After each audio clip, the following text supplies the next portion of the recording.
Él no era más ruidoso que los demás, no era el primero en creer, y se negaba a fingir certeza cuando su corazón estaba lleno de preguntas. La historia lo recordaría como Tomás el incrédulo. Pero la Escritura cuenta una historia más profunda, la historia de un hombre que amaba la verdad más que la comodidad. Tomás era uno de los 12. A diferencia de Pedro o Juan, rara vez hablaba si no era necesario. Cuando Jesús habló de ir a un lugar peligroso, Tomás fue quien dijo: «Vayamos también nosotros para que muramos con él». No era temerario, era honesto. Cuando Jesús habló de irse y de preparar un lugar, Tomás preguntó lo que otros pensaban, pero temían decir: «Señor, no sabemos a dónde vas. ¿Cómo podemos saber el camino?». Rechazaba respuestas vagas. Quería una verdad firme sobre la cual pudiera apoyarse. Entonces llegó la cruz.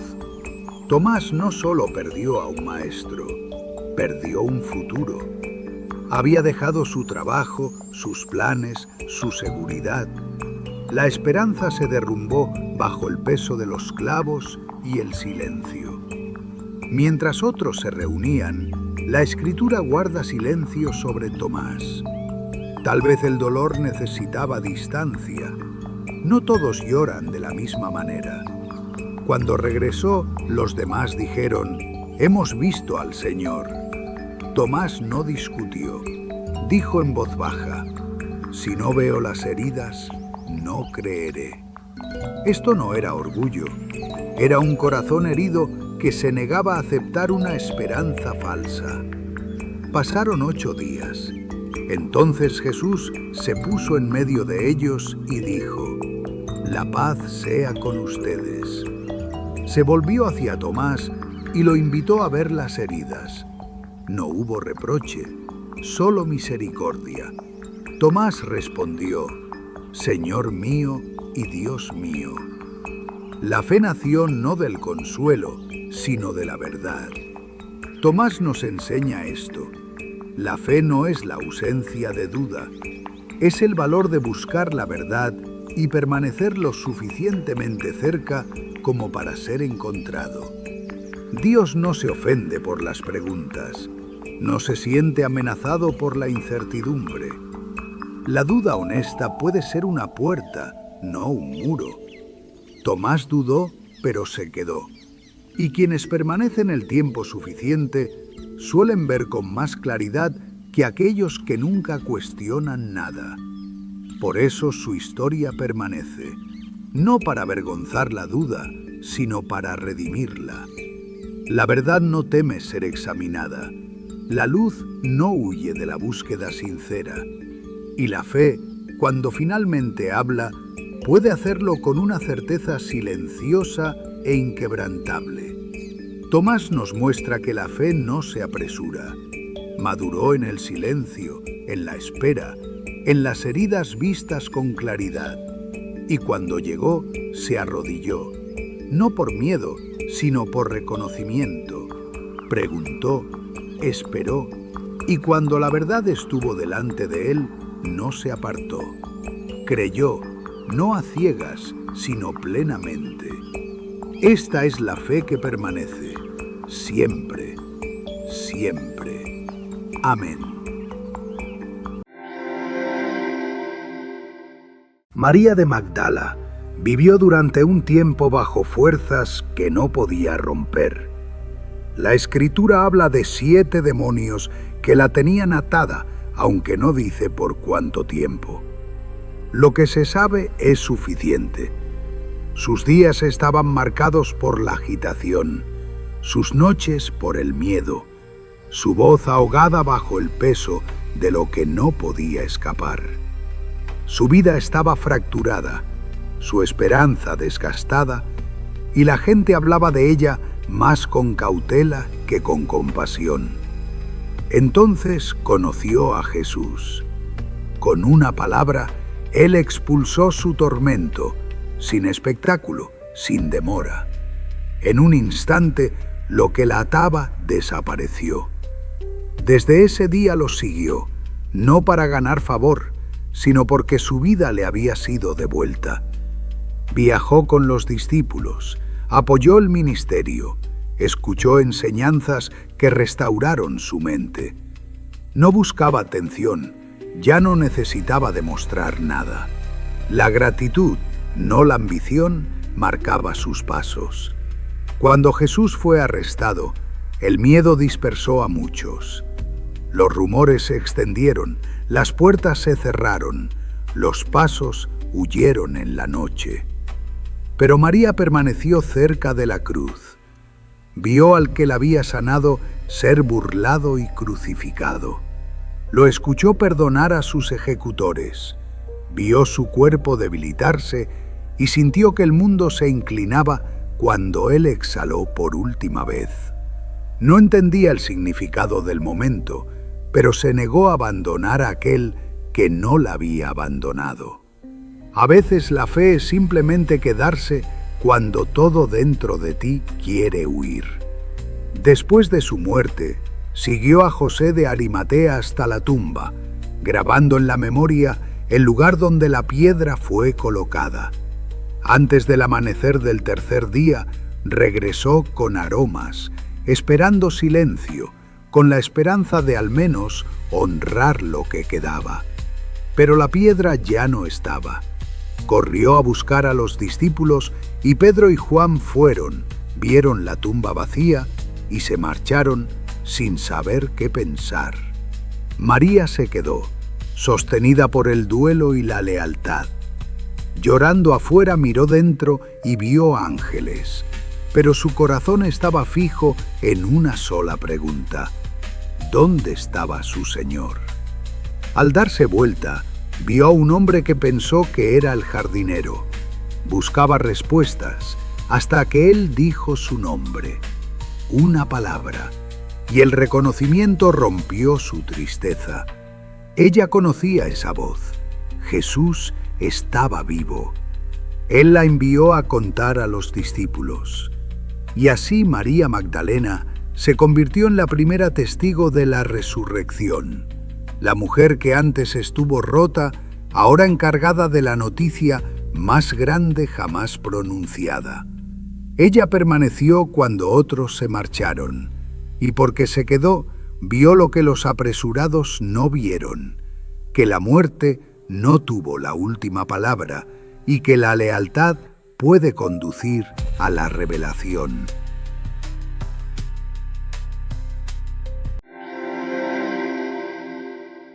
Esta fue la noche en que Jesús aún podía haberse apartado. Ninguna multitud observaba, aún no se levantaba la cruz. No había clavos, ni gritos, ni tribunal. Solo olivos, un silencio profundo y una decisión que daría forma al destino de la humanidad.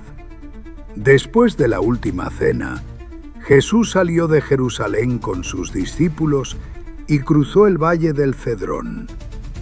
Llegaron a Getsemaní, un huerto de olivos que él conocía bien, un lugar de oración y quietud. Pero esa noche era distinta. Sabía que la traición ya venía en camino, invisible pero segura.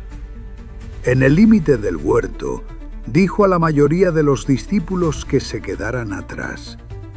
Luego llevó consigo a Pedro, Jacobo y Juan, los mismos tres que habían visto su gloria en el monte.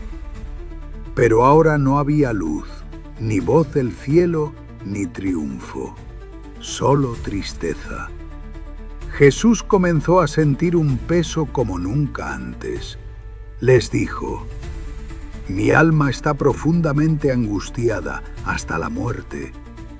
Quédense aquí y velen conmigo». Luego avanzó un poco más, cayó rostro en tierra y oró.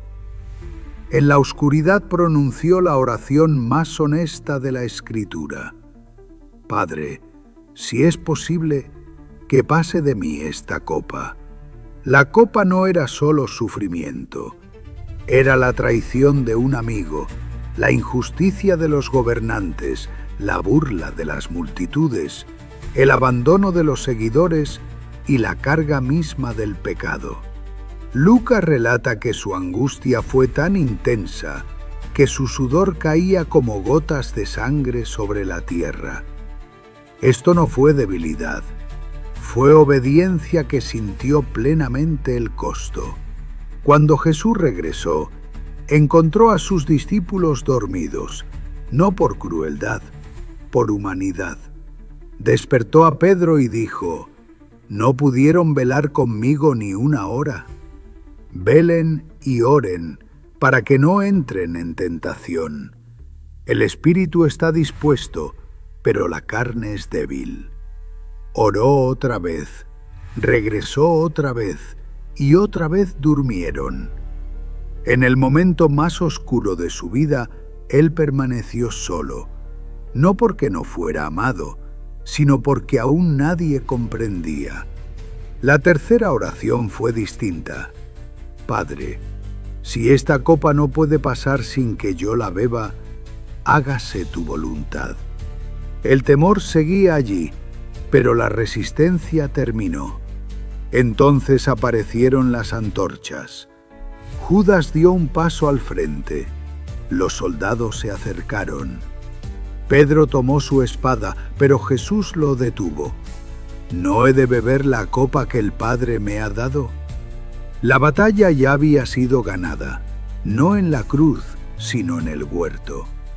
Jesús eligió el camino del amor, sabiendo que el amanecer traería cadenas, juicios y dolor, pero confiando en el Padre que de la entrega nacería la redención. Amén.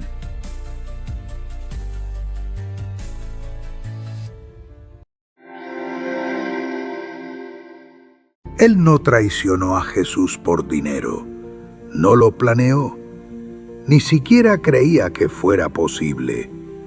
Y sin embargo, antes de que saliera el sol, Pedro negaría conocer a Jesús 3 veces.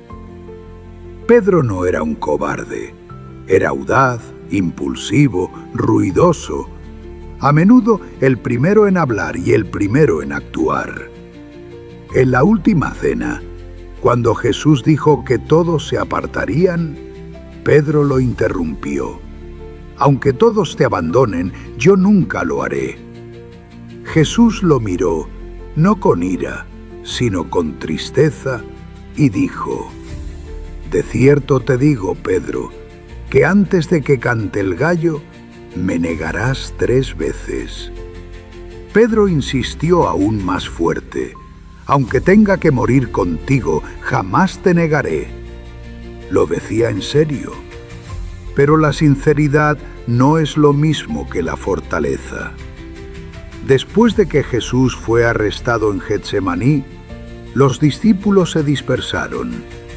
Pedro no huyó muy lejos, pero tampoco se mantuvo cerca. La Escritura dice que siguió a Jesús de lejos. Esa distancia importó. Pedro entró en el patio del sumo sacerdote. Había un fuego encendido en el centro. Soldados y sirvientes se reunían a su alrededor para calentarse. Pedro se quedó con ellos, tratando de mezclarse, tratando de no ser visto. El miedo había reemplazado a la confianza. Una criada miró a Pedro y dijo: «¿Tú estabas con él?». Pedro respondió de inmediato: «No sé de qué estás hablando». Más tarde, otra persona dijo: «Tú eres uno de ellos». Pedro contestó: «No lo soy». Como una hora después, otra voz insistió: «Seguro que tú eres uno de ellos, tu acento te delata». Esta vez Pedro juró: «No conozco a ese hombre». En ese instante cantó el gallo. Entonces el Señor se volvió y miró directamente a Pedro, sin palabras, sin condena, solo reconocimiento. Pedro recordó lo que Jesús había dicho: El fuego se sintió frío, el patio quedó expuesto y su propia voz le sonó extraña. Salió del patio y lloró amargamente. Pedro negó a Jesús, pero Jesús nunca negó a Pedro. El fracaso no terminó la historia. La restauración sí lo hizo. Y por eso la historia de Pedro sigue siendo importante hoy. Nos recuerda que el colapso no cancela el llamado y que el miedo no borra el propósito.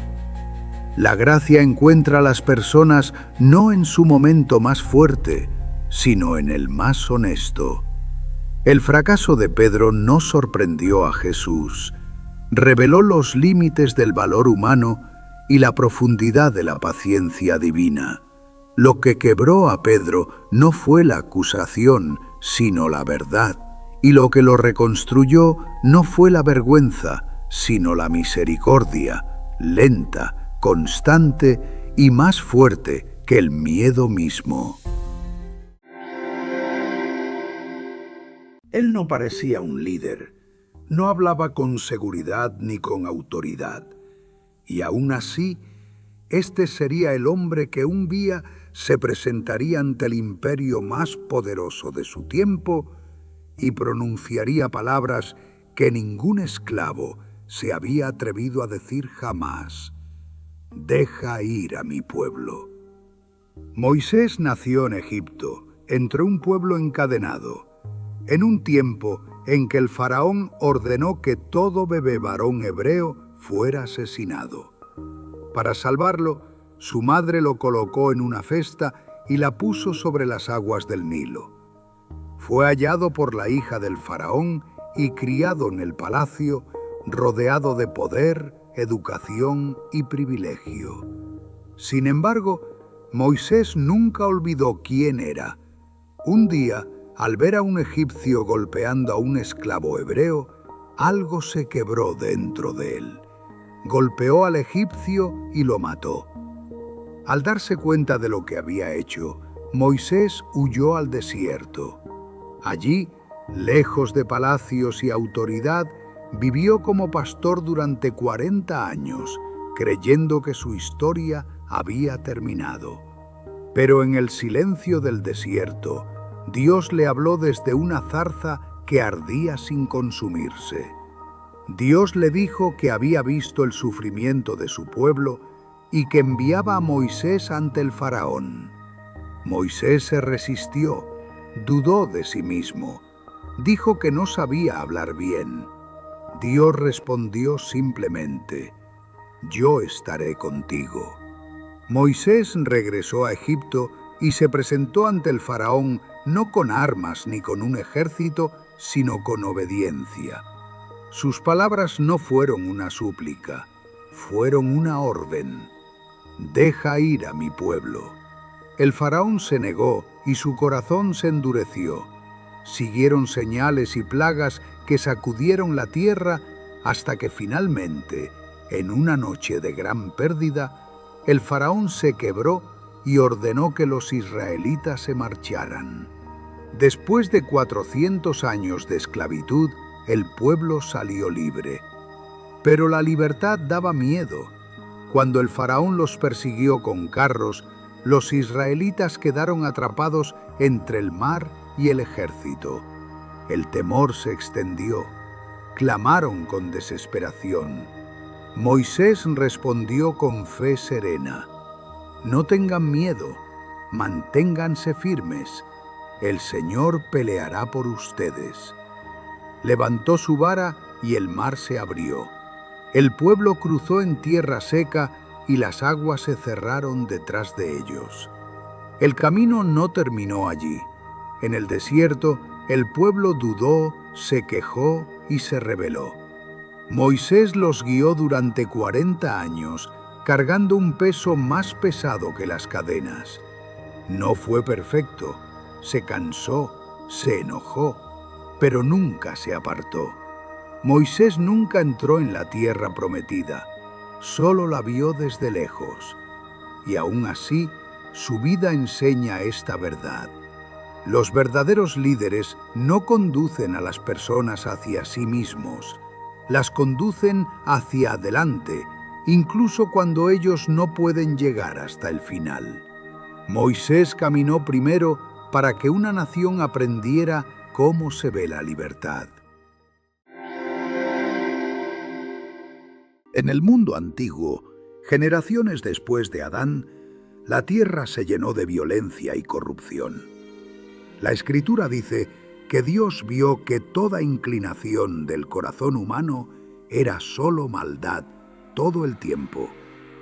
Pero en medio de aquella oscuridad, un hombre destacó, Noé, justo, íntegro y un hombre que caminaba con Dios. Un día, Dios habló a Noé con un mensaje que cambiaría el mundo. Voy a poner fin a toda la humanidad porque la tierra está llena de violencia. Hazte un arca de madera de gofer. Dios dio instrucciones exactas. El arca sería una enorme embarcación, unos 300 codos, con 3 niveles, habitaciones y una sola puerta. Era un navío de rescate. Dios le dijo a Noé que llevara a su esposa, a sus hijos, Sem, Cam y Jafet, y a las esposas de sus hijos. También llevaría 2 de cada criatura y suficiente alimento para todos. Y Noé hizo exactamente lo que Dios mandó, aunque nadie a su alrededor creyó la advertencia. Mientras Noé construía el arca, año tras año, la gente miraba, se reía y se burlaba.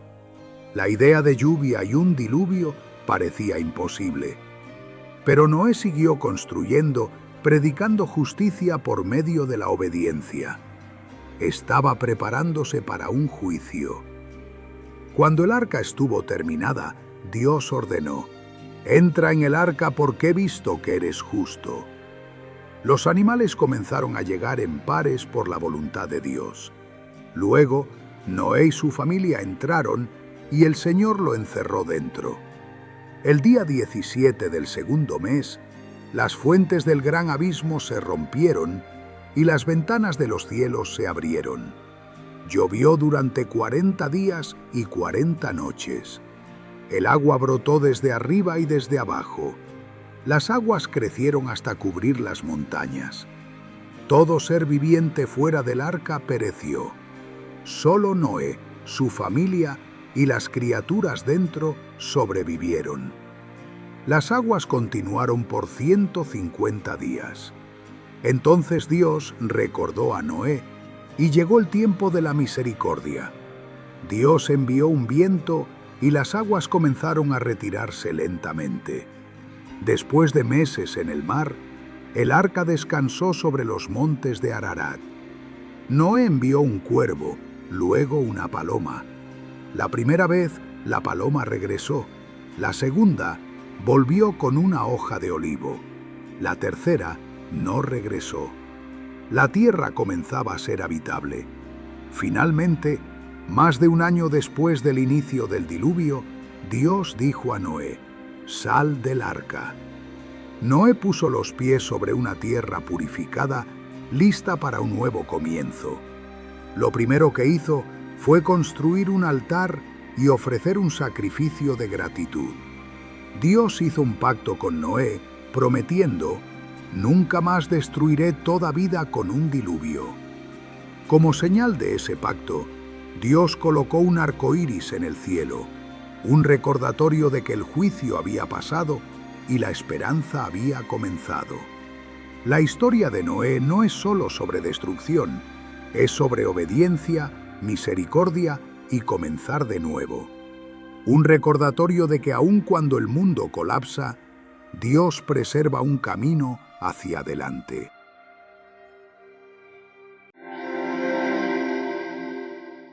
Antes de que Jesús sanara a los enfermos, antes de que predicara a las multitudes, antes de que se viera un solo milagro, estaba solo, con hambre y siendo probado.